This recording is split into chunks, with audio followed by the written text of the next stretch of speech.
திருவாரூர் டிஸ்ட்ரிக்ட்ல திருத்துறைப்பூண்டி அப்படின்ற இந்த ஊர்ல ஒரு பெரிய கோரம் நடந்திருக்கு.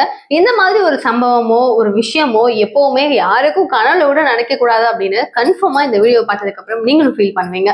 ஸோ டீட்டெயிலா பேசலாம். நீங்க பார்த்துருக்கிறது கல்கிற நியூஸ் என்ன தீபிகா. ஆக்சுவலி நான் சொன்ன இந்த கிராமத்துல என்ன ஆகுது அப்படின்னா, பிரகாஷ் அப்படின்ற இந்த நபருக்கு 23 வயசு ஆகுது. அந்த மகளிர் சங்கத்துல எல்லாம் பிரைவேட் செக்டர்ல இருந்து சில லோன்ஸ் கொடுப்பாங்க இல்லையா, அந்த லோன் டிபார்ட்மெண்ட்ல இருந்து கேஷை கலெக்ட் பண்ற ஒரு ஜாப்ல இவர் வேலை பார்த்துட்டு இருந்திருக்காரு. சோ இந்த மாதிரி இருக்கிற இவருக்கு ஒரு பொண்ணு மேல லவ் வருது, ஹேமா அப்படின்ற இந்த பொண்ணு மேல. சோ பாக்குறாரு, பேசுறாரு, ஓகே அப்படின்னு பிடிச்சு ஒரு 2 மாசத்துலயே கல்யாணமும் நடக்குது. 2 மாசத்துக்கு முன்னாடிதான் கல்யாணமும் நடந்து முடிஞ்சிருக்கு. இவங்க 2 பேருக்கும் நடுவுல என்ன பிரச்சனை ஏது எதுவுமே தெரியல. ஆனா ஏதாவது இருந்திருக்கலாம், ஒரு சின்ன சலசலப்போ இல்ல கோவமோ, அந்த மாதிரி எல்லாருடைய லைஃப்லயும் இருக்கிற விஷயம் தான். சோ அது என்னமோ ஒரு விஷயம் நடந்திருக்கு. அது என்னன்றது யாருக்குமே இப்ப வரைக்கும் தெரியல.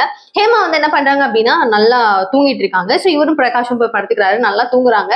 பிரகாஷ் எழுந்து பார்க்கும்போது திடீர்னு பார்க்கும்போது ஃபேன்ல வந்துட்டு ஹேமா தூக்கு போட்டு தூங்கிட்டு இருக்காங்க.